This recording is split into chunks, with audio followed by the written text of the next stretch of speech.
Welcome all. Now we are going to see about memory organization. In this, we are going to see about the cache memory and associative memory. Associative memory. An associative memory can be considered as a memory unit whose stored data can be identified for access by the content of the data itself rather than by an address or memory location. Associative memory is often referred to as a content addressable memory (CAM). When a write operation is performed on associative memory, no address or memory location is given to the word. The memory itself is capable of finding an empty, unused location to store the word. On the other hand, when the word is to be read from an associative memory, the content of the word or part of the word is specified. The words which matches the specified content are located by the memory and are marked for reading. The following diagram shows the block representation of an associative memory. This is the block diagram for an associative memory.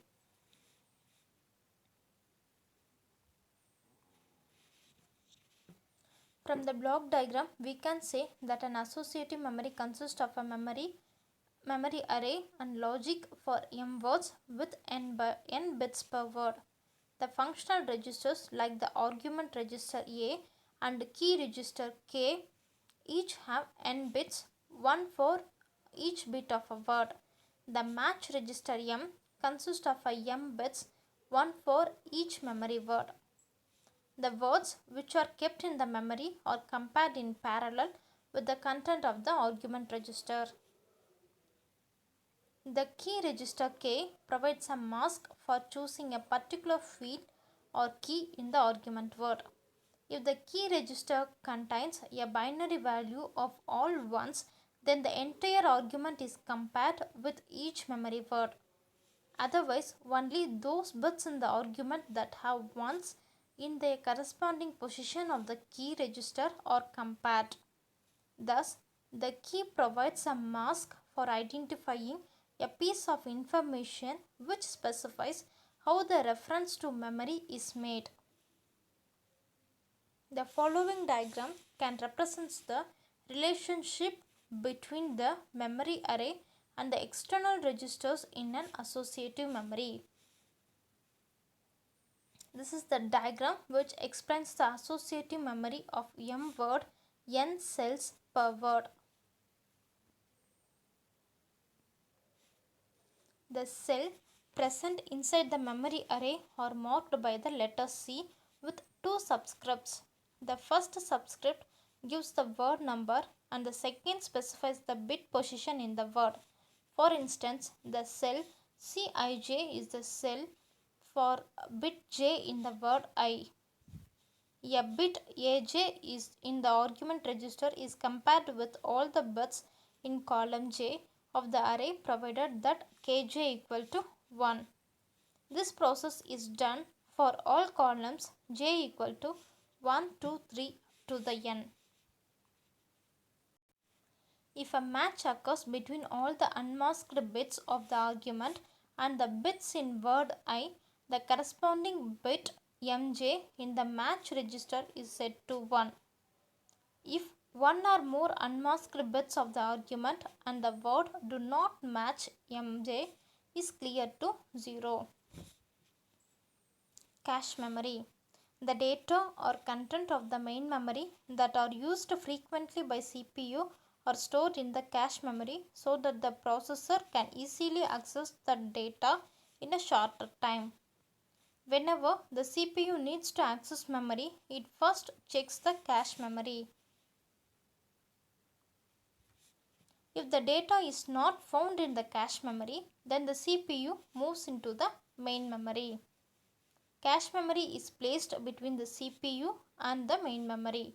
The block diagram for a cache memory can be represented as the follow.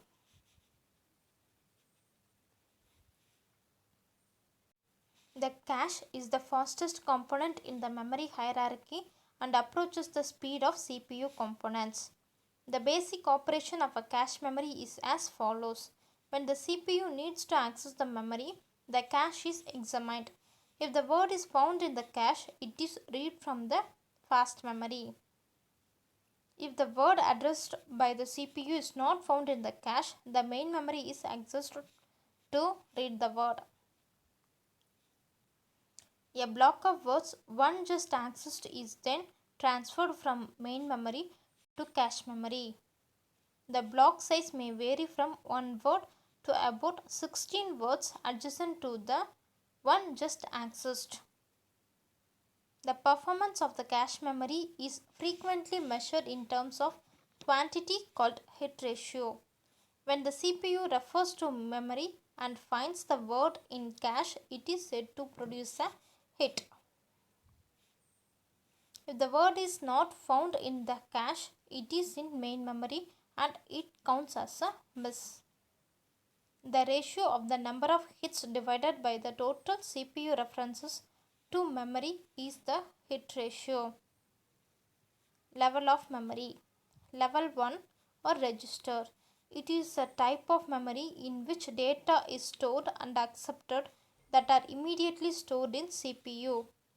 Most commonly used register is accumulator, program counter, address register, etc.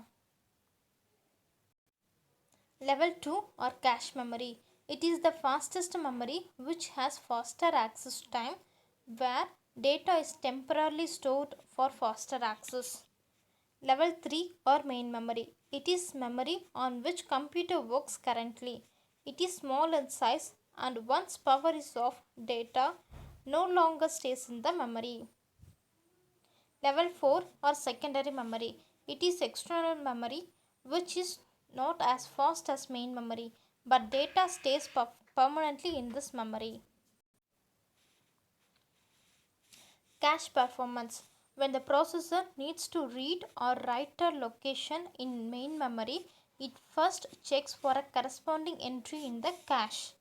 If the processor finds that the memory location is in the cache, a cache hit has occurred and data is read from the cache.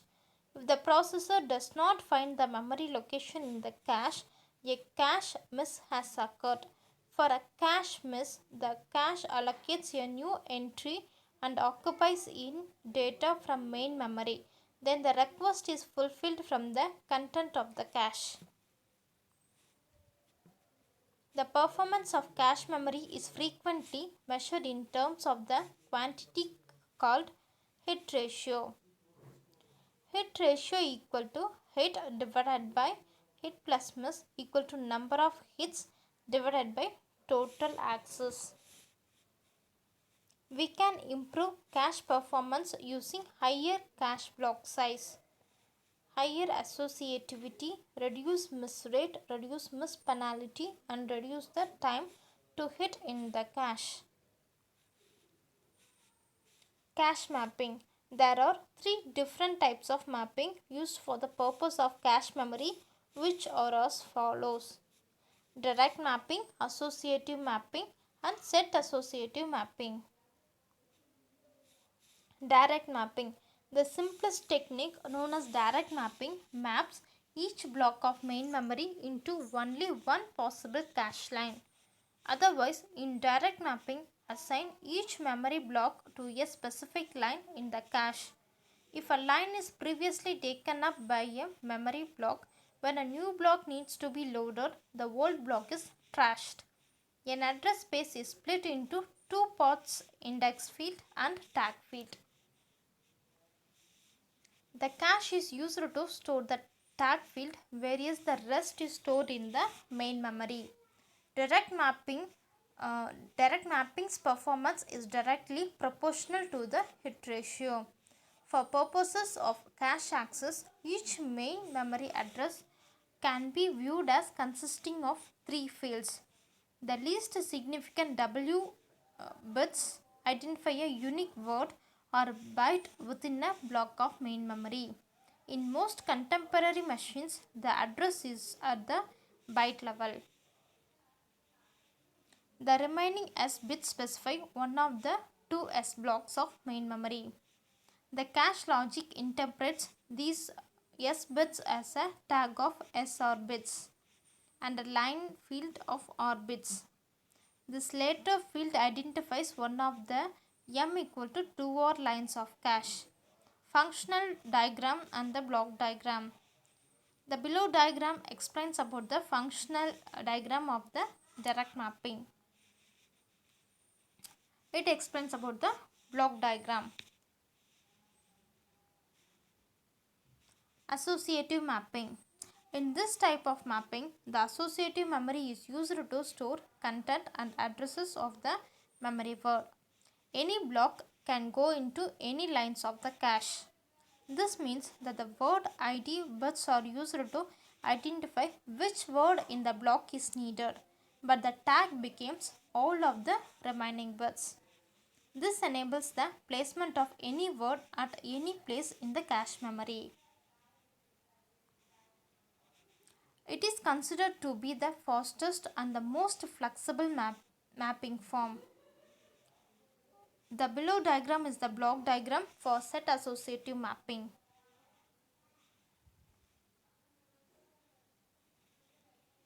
Set associative mapping. This form of mapping is an enhanced form of direct mapping where the drawbacks of direct mapping are removed. Set associative addresses the problem of possible trashing in the direct mapping method. It does this by saying that instead of having exactly one line that a block can map to in the cache, we will group a few lines together, creating a set. Then a block in memory can map to any one of the lines of the specific set.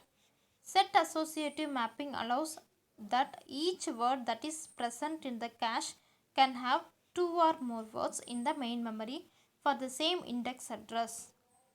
Set associative cache mapping combines the best of direct and associative cache mapping techniques. In this case, the cache consists of a number of sets, each of which consists of a number of lines. Functional and block diagram for the set associative mapping. The below diagram explains about the functional diagram. This one is the block diagram for set associative mapping.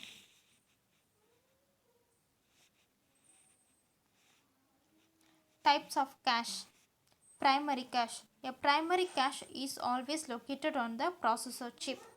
This cache is small and its access time is comparable to that of the processor registers. Secondary cache. Secondary cache is placed between the primary cache and the rest of the memory. It is referred to as the level 2 L2 cache. Often the level 2 cache is also housed on the processor chip. Locality of reference. Since size of cache memory is less as compared to main memory, so to check which part of main memory should be given priority and loaded in cache is decided based on the locality of reference. Two types of locality of reference are spatial locality and temporal locality. Spatial locality of reference. This says that there is a chance that element will be present in the close proximity to the reference point, and next time if again searched, then more close proximity to the point of reference. Temporal locality of reference. Whenever there is a page fault occurs within a word, will not only load word in main memory but complete page fault will be loaded, because spatial locality of reference rule says that if you are referring any word, next word will be referred in its registers. That's why we load complete page table so that the complete block will be referred. Thank you.